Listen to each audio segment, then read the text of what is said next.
Hello and welcome to Rauta's Underground Trio reviews. Once again, 3 different releases of 3 different styles and also 2 countries this time.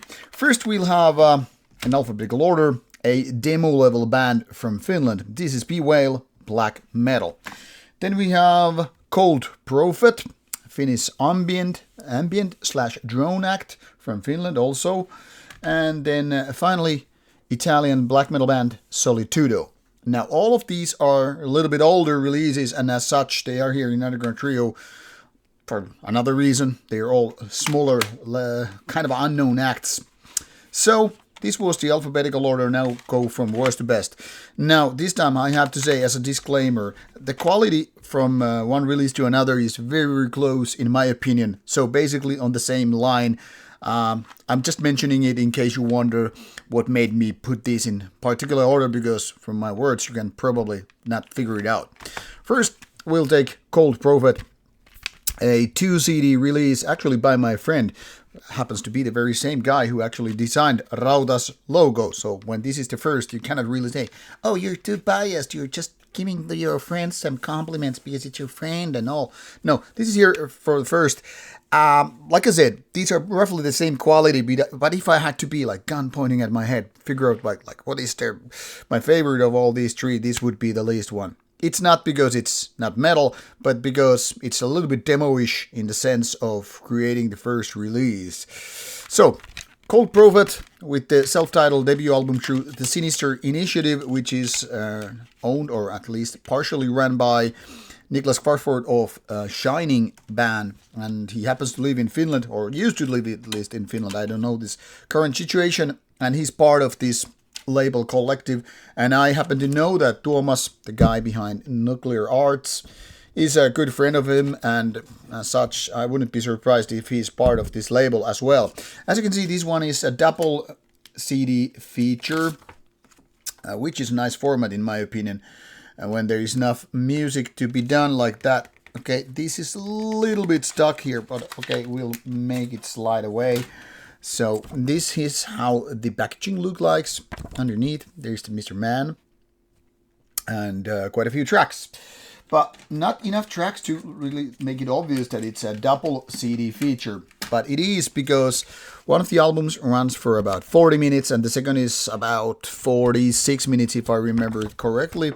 And like I said, this is dark ambient, doesn't feature lyrics as such, so very minimalistic design in that sense.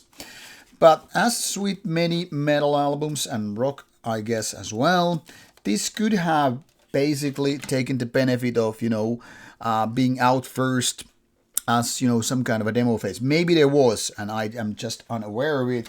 But to me, it seems like this very first attempt to create a dark ambient debut album is a little bit error and trial and error, that is. My point here is there are lots of nice ideas where this just like clicks automatically right away and all that stuff, but there are lots of parts which I feel are just like kind of a distraction to the whole music. Now the point here is dark ambient as such, with a little bit of droney sense on that, so you are not gonna hear too many musical patterns or parts like melodies and stuff like that, which is the kind of stuff what I really prefer and like when I'm into dark ambient. However, there are lots, but worth mentioning anyway, rhythmic parts, which are not definitely my cup of tea when we're talking about dark ambient. There are actually quite a bit of spoken parts and spoken samples and all that stuff, which are also quite a bit of distraction for me. So obviously when I'm kind of judging this in this review, I am making notes of the stuff that are not pleasing to me. To someone else, might be totally fine and very, very likable, great and all. So I'm saying this because, dark ambient is such a difficult genre for a couple of reasons. Obviously, when your music is not about the musical qualities like, percussions and drums and guitar melodies or riffs and, singing and all that stuff, what is left is the kind of unmusical parts, the stuff that you're not going to hum or whistle to. You're not going to be able to sing it. And then it's when these smaller qualities matter, especially the haunting atmosphere, and especially when there is not spoken parts or whatever. And to me, this is kind of going away from the preferred style of dark ambient because of this stuff. Like I said, it's not about the length, obviously. You can have it like for 86 minutes or whatever this is on total length without being, or extending its stay when the music is actually good. But for me, like I said, there are too many spoken parts and it feels almost like it's kind of a broken glass kind of a thing. You have the shattering parts all over the floor and you're not really like figuring out which goes where. So sometimes it's a little bit like a messy outcome. And I think that is partially because this is the debut album. You're just figuring out the stuff you want to do, but the execution might not be there. But like I said, some people prefer different things, and those who are not, shy of rhythmic patterns or spoken parts and other samples might actually find this. But if you're looking for something like lull, very minimalistic, or sleep research facility for that matter, or even stuff that is more like flirting with kind of a robotic industrial sense like innate, this is not maybe for you. So obviously it comes down to matter of taste. I'm very, very interested what comes next from Cold Prophet. As I can tell, I think I recently read something about that the second album is in the works and coming out. I'm really, really waiting for it, despite saying some not so good words about it. But it's a good concept, so maybe the next one will be right that. The second one is a black metal band, Bewail. This is the first release. They call it actually an EP, and they have it even a label mentioned here, Ruumiskuusi, which is roughly translated like corpse fir tree, corpse spruce, something like that. And as such, you can see this is a properly executed J-card tape. So pro-made tape in that sense, can't really bitch about it. But, I mean, whatever happened to just classic demo tapes? I mean, you can go full pro and just keep it as a demo rather than calling it EP. Because technically speaking, this label seems to have only this one. So, sounds like self-financed, but you actually have a label then to make it more cool, glorified, or whatever. So, this is a tape with 4 tracks, about 22 minutes if I remember correctly, and the style is very, very traditional second wave black metal. They are since creating certain kind of atmosphere, but it's very simple, like Mark First Casio kind of a thing, nothing too fancy, so don't expect any kind of emperor or limbic art kind of stuff, like where it gets symphonic. This keyboard part here is just for seasoning. What about the rest of the music? It's mostly around mid-tempo, a little bit melodies here and there, and just kind of a basic black metal. Not exactly the most crude or raw, and definitely not really aggressive or violent kind of stuff. So goes in the middle in terms of, with one end is atmospheric, and then you have the fast and aggressive stuff. It's not very dark, but it's obviously dark in the sense of being traditional black metal. When it comes to the production, it's pretty basic and stripped down. There is nothing powerful in it, and as such it kind of emphasizes the whole demo level feeling. When it comes to the actual vocals and riffs, once again, very, very basic, but kind of a nicely executed. So in demo level qualities, I would say this is a very, very good start, but as an overall release, just decent, much like the Cold Prophet right there. So worth listening, but don't expect anything too much.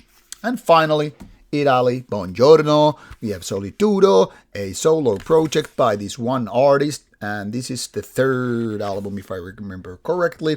Comes with a nice, non-glossy digipack, and for chain, something else in black, white, and red. This is very colorful and wouldn't really give you even the black metal feeling throughout it. As you can see, no artist photos whatsoever, but you have the lyrics. But what makes it more interesting and kind of goes hand in hand with the atypical style, aesthetically and all, is that this is a black metal release that has a lot of brass instruments. Maybe it's just one, trumpet or whatever it is, but it really kind of gives this way more than seasoning. It's almost like where some bands go for, full keyboard parts kind of experiment. This is like, yeah, let's go with the horn or trumpet. I don't really know. At this point, I don't even care.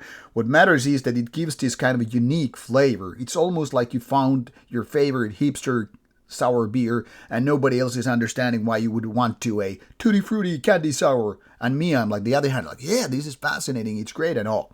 Now, musically, other than the trumpet part or whatever it is, this is actually pretty basic. There are faster parts and then there are mid-tempo parts. It's kind of a, variety in that sense, but nothing is exactly aggressive. Nothing is, very extreme in the sense. I would even say this is the kind of tame version of black metal in so many ways, almost like to a border level, entry level stuff. And what he's also mentioning that while the production is very solid overall, the vocals are a little bit different than your typical black metal, and it's almost like borderline death metal growling. It's not like deep growling, it's somewhere between the grunting and growling, but definitely not shrieking or screaming or those kind of raspy vocals I tend to prefer.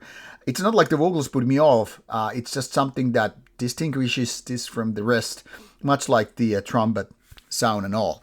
Actually, I like the originality here because it really makes this stand out from the rest. So once you kind of hear it, you kind of unhear it, and as such, you can really separate it from the big mass. Unfortunately, the songwriting part, the compositions and such, are not really remarkable. They're easy to listen and easy to enjoy to a certain degree, but besides the obvious brass instrument, you would say it could be a little bit more memorable in terms of riffs, melodies, whatever you have. But still, definitely a decent release.